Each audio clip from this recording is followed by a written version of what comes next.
Welcome to the Leaders Who Last podcast. Real talk, real leaders. We hit on strategy, people, and health, where sustainable performance lives. Each episode brings honest conversations, research-based insights, and practical tools to help you lead well and long in a complex world that is not slowing down. Here are your co-hosts, Mary Axelson, leadership strategist and transformation expert, and founder and CEO of WeMax Consulting, where she helps dynamic organizations and leaders reach their fullest potential.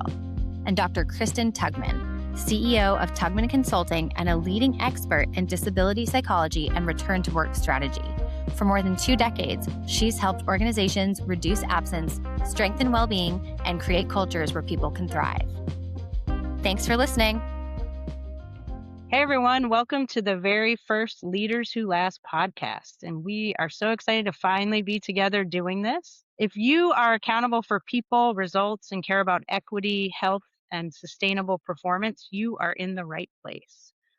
Each episode, we will bring honest conversations, you can count on that, research-based insights, practical tools to help you lead well and long in a complex world that is absolutely not slowing down. We are your hosts. I am Dr. Kristin Tugman. I am CEO and founder of Tugman Consulting. Just by way of background, I'm a vocational consultant by training. I am an industrial and organizational psychologist. I am also a therapist with a small practice, so you will absolutely be getting therapized a little bit as we move through the podcast. I specialize in workforce health and productivity and mental health strategy in the workplace. My work really focuses on creating environments that maximize productivity and minimize absence through psychological safety. And Mary. Hi, everyone. I'm Mary Axelson. I am the CEO and founder of WeMax Consulting.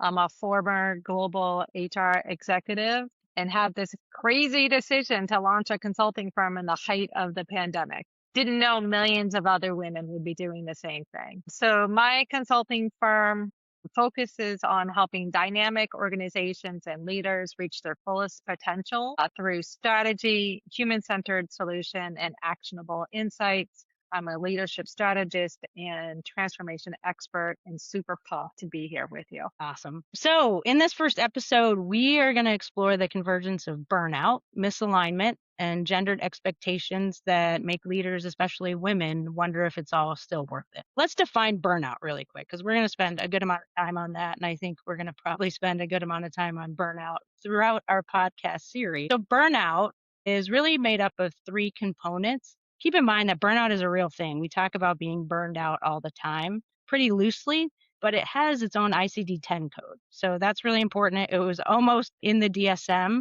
the latest version. I think it probably will be in the next version. So it is comprised of feeling ineffective, just in general, which can certainly impact our self-esteem, being cynical about work, and fatigue that just won't subside. So I think we would really be remiss if we didn't talk about how society is sort of walking through the door at work. We're experiencing significant stress as a collective. We've been arguably feeling that stress since 2016, definitely since 2020. And ultimately, there's a lot of sort of crisis fatigue out there. So at its baseline, the American Psychological Association does a survey called Stress in America. The most recent ones found that 77% of Americans are worried about our country's future, right? And then 62% of folks are saying that their number one stressor actually is societal division. And so then that's leading to loneliness. And loneliness, we know, is a precursor to depression. So we're all already sort of at risk of experiencing at least a mental health challenge, if not a diagnosable condition. Popular Science tells us they do a survey every year on what are Americans most afraid of, and financial and economic collapse, personal economic collapse, went from number 15, where it was very consistent, to number 3 this year. And that's real, right? I mean, as we talk about rising healthcare costs, I know you and I have had these conversations about what are we going to do relative to healthcare. We know that food insecurity is on the rise. And just over the past couple of weeks, we're watching oil prices spike and we're watching gas prices spike and everything that's associated with that. So I think it's important to really note that this is what employees are walking through the door with. This is their baseline. Yeah, that is super heavy, Kristin. And We wonder why we're not getting the productivity, right? Or we have low levels of engagement or morale, when just as a human being, this is what we're experiencing on a daily basis. What we're seeing is an increase in what's called the misalignment tax. And misalignment tax is that extra costs and drag on performance when strategy, structure, and people aren't aligned. So to say it super simple, when alignment slips, value leaks. And it shows up as wasted time, confusion, our friend burnout that we just spent some time on.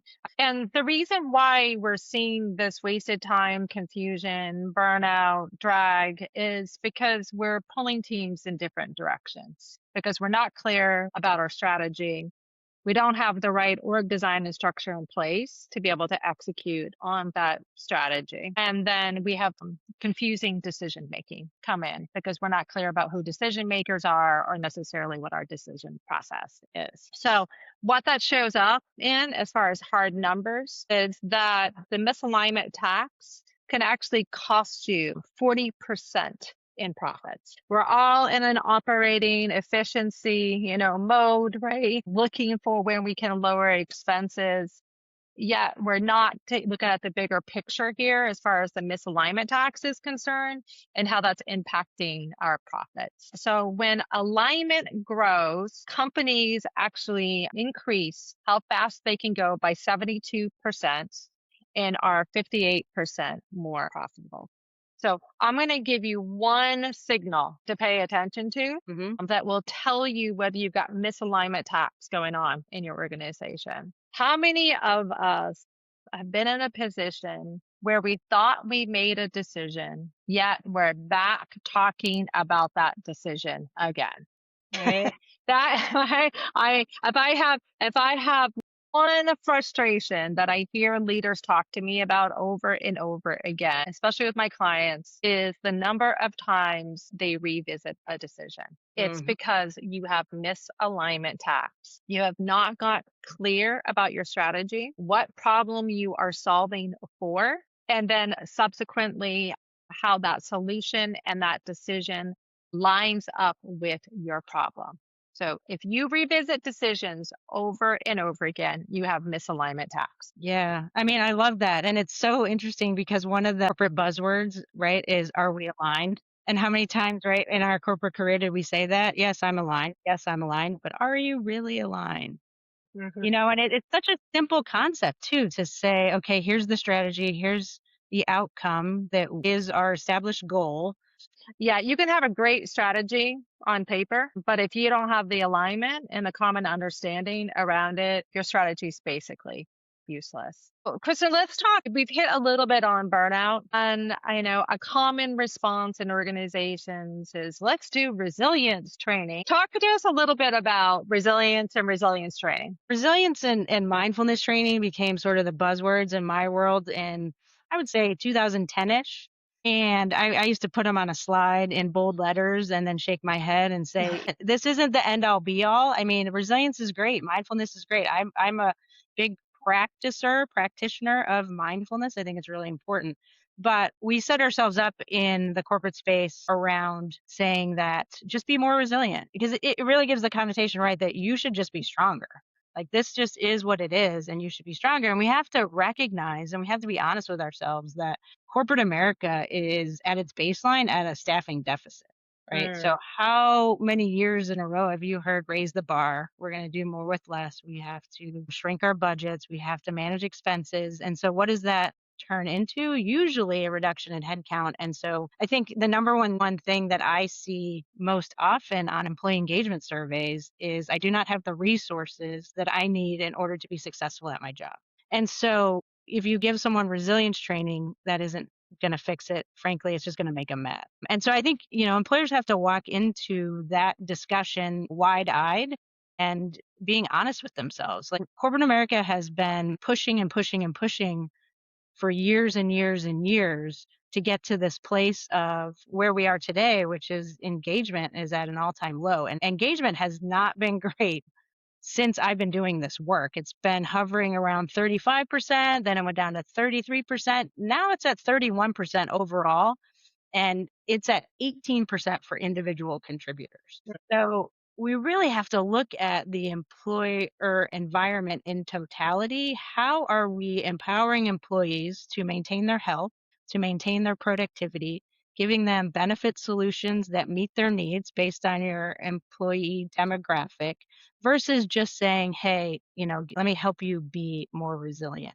The reality is something we learned during COVID, or I learned during COVID, the resilience literature has existed for many years, is that we as a human species only have so much resilience.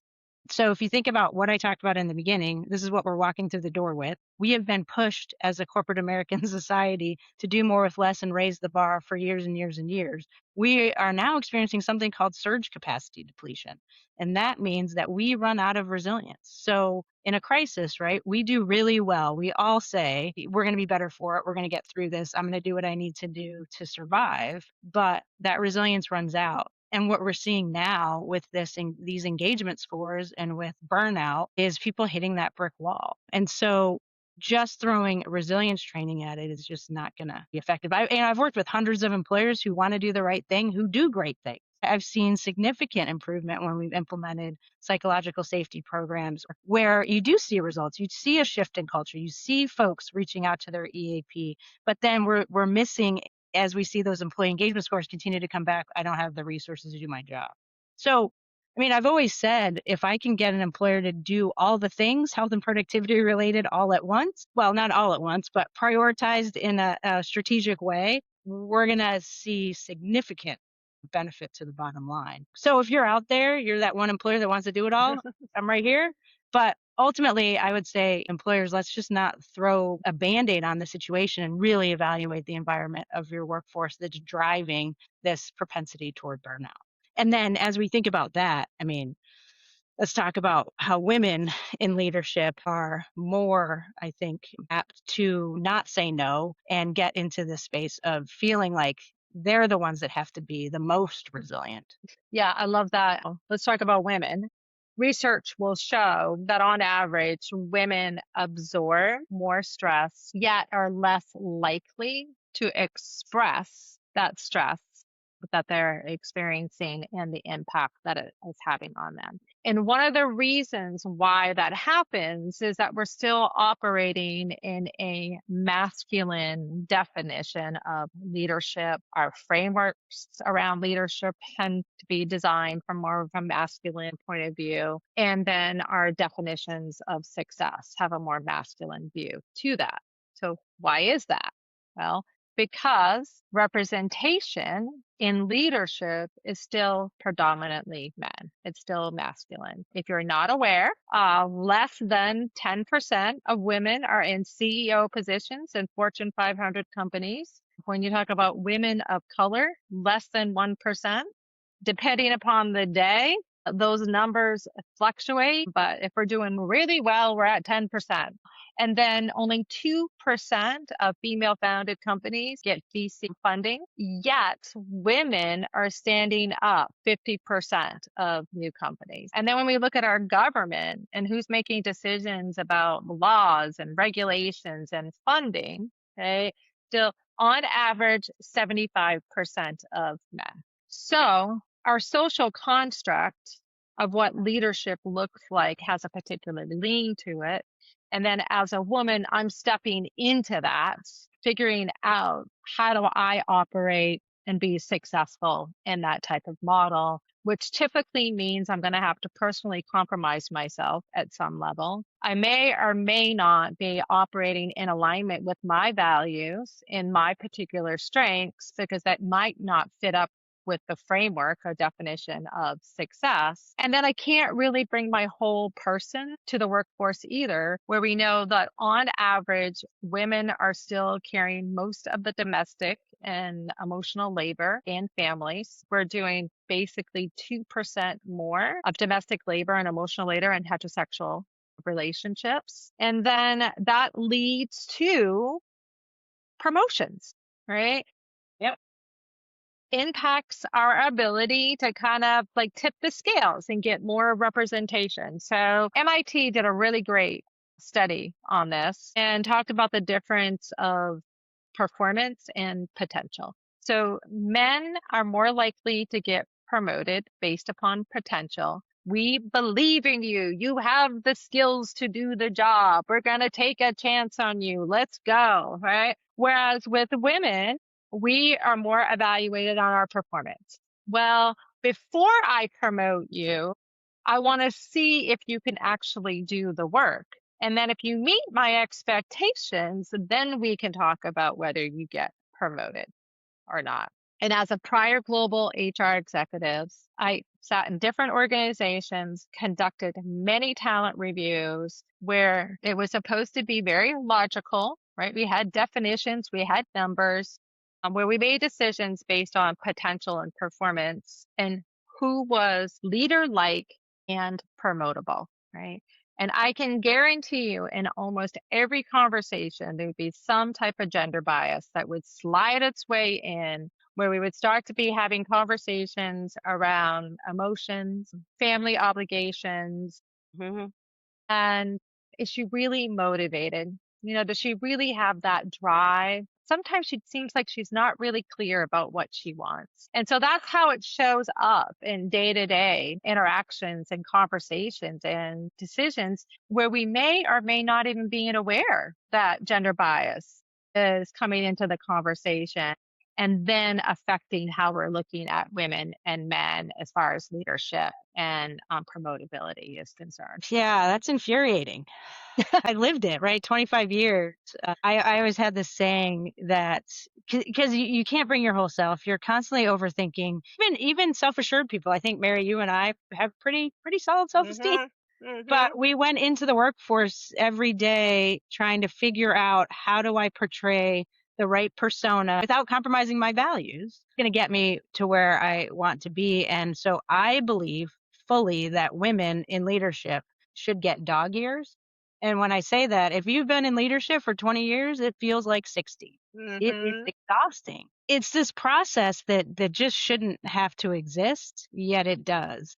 And I mean, I remember one of my first move ons from an organization. It was I was recruited to be promoted, and I had been trying to get promoted at this particular place. And they literally, I was telling them I was leaving.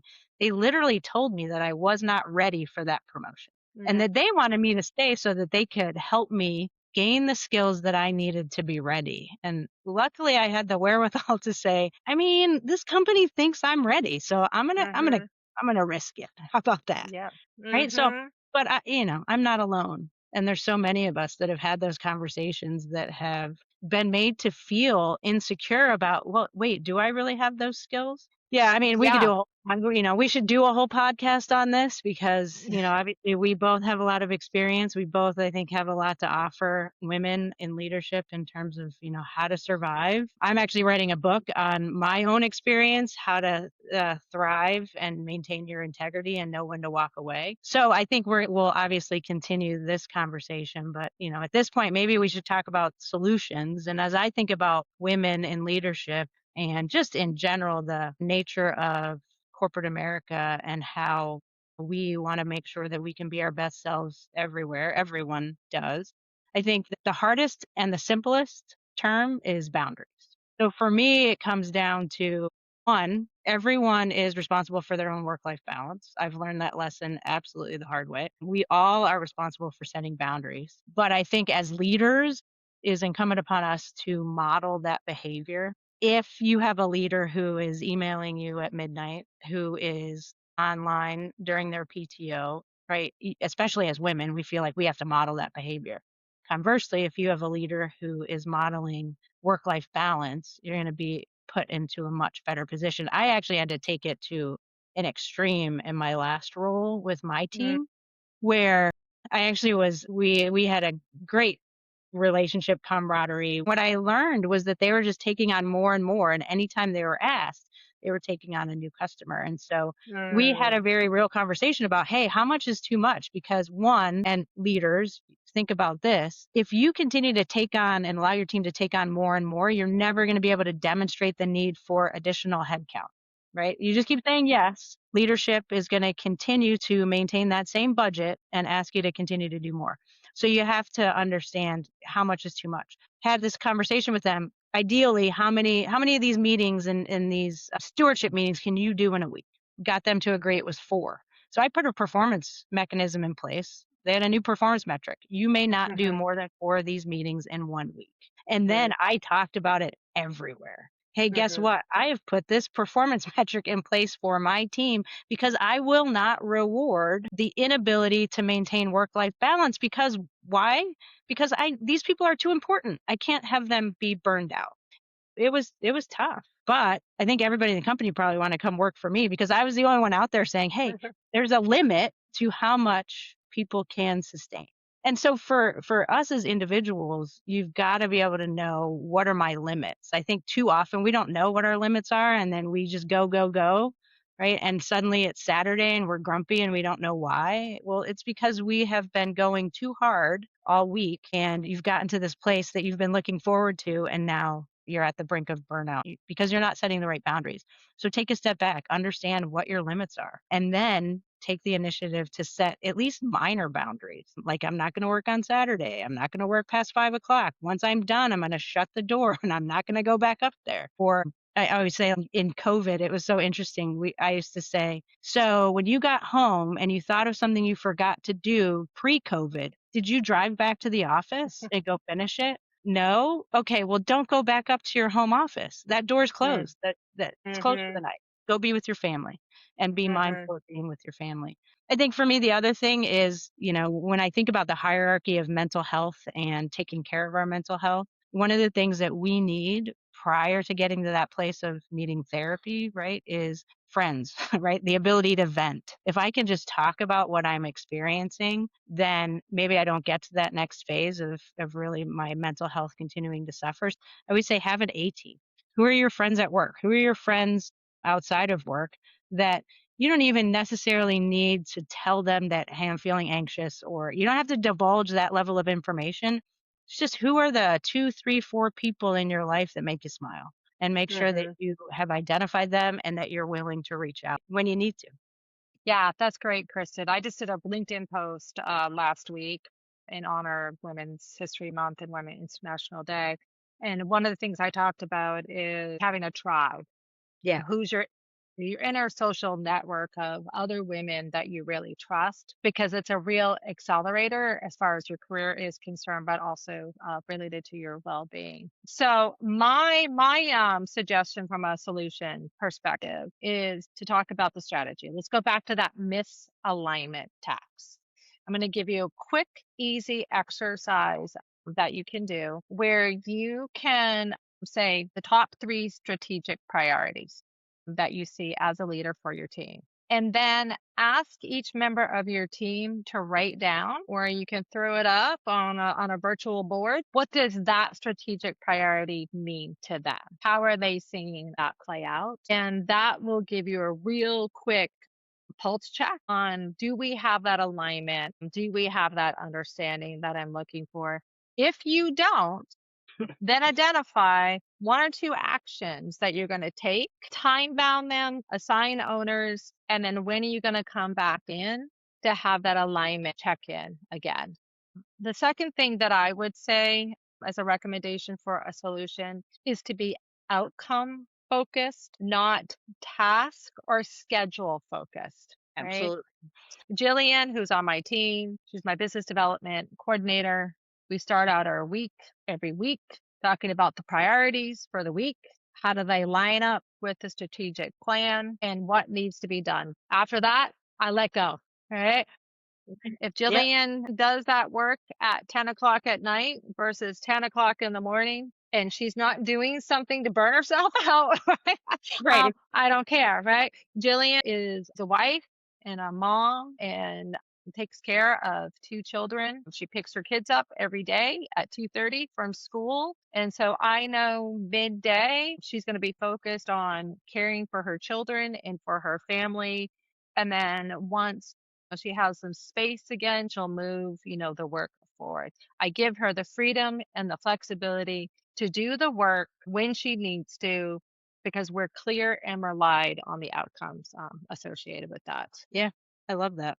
That's so important in this day and age because we should not be penalizing people for caring for their family. And the reward that's associated with that.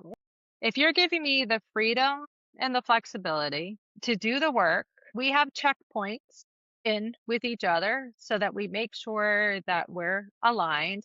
I'm going to be happier. I'm going to feel more fulfilled, and I'm going to be more loyal, and you're going to build more trust, which is then going to increase your productivity and it's going to increase your profit margins. 100%. 100%. All right, so let's close us out. Kristin, this has been a great conversation. I've loved it. I can't believe how quickly the time's gone by. So at the end of each one of our podcast session, we're going to leave you with a strategy move, a health check-in, and a power sharing moment. So Kristin, why don't you kick us off and tell us what Kristin's health check-in is? Yeah, so here's my quick health check-in for this week. I challenge you to do mindfulness checks. What I find is that we all go too fast and we do not take time to inventory actually how we're doing, how we're feeling. So I would challenge you to do 4 15-second mindfulness check-in a day and see what you come up with. And it's just take 4 deep breaths, analyze where the tension is in your body, think about how you're actually doing. And when you determine that you need something, give it to yourself. Let me say that again. When you determine that you need something, give it to yourself. Let me know how that turns out for you. That's great. I love that. So my strategy move is to make sure that your priorities are actually lined up with your strategy, lined up with your calendar. All right. So lots of us spend lots of time in meetings, and those meetings may or may not line up with our priorities, and they may or may not be the best use of our time. So you got your strategy, you got your priorities. What I want you to do is I want you to start off your week. It could be first thing Monday morning, or you can do it Friday afternoon if you want to, looking at the upcoming week and say, does my calendar line up with my priorities? And if it doesn't, what do you need to do to change it? Okay. The thing is strategy is higher level thinking. So when you're doing higher level thinking, make sure that you schedule that work in alignment with your performance peaks. When do I operate at my best? I'm a morning person. So if I'm doing any type of intense problem solving, if I'm being creative, if I have to bring a team together to have a hard conversation, I'm going to schedule that in the morning. Whenever possible, because I'm going to align it with when I'm at my best, like that performance peak. Love it. So now we're going to do our power sharing moment. So it is to show your vulnerability. That's our power sharing moment. I tend to be very results oriented.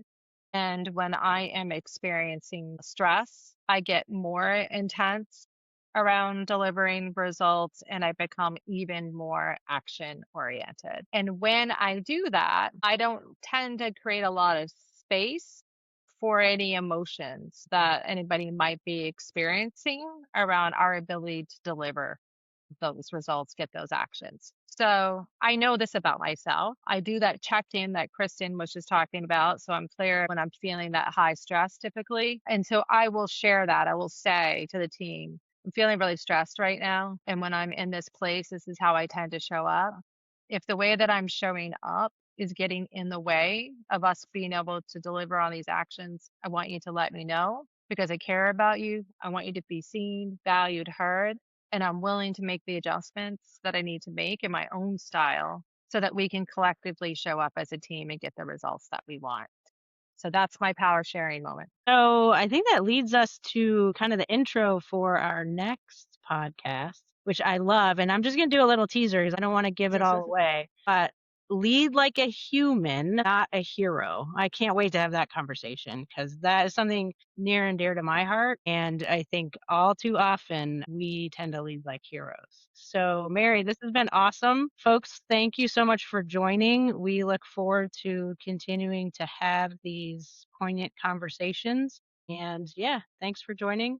And we'll see you next time. Thanks. Thanks, Kristin. Thanks, everyone.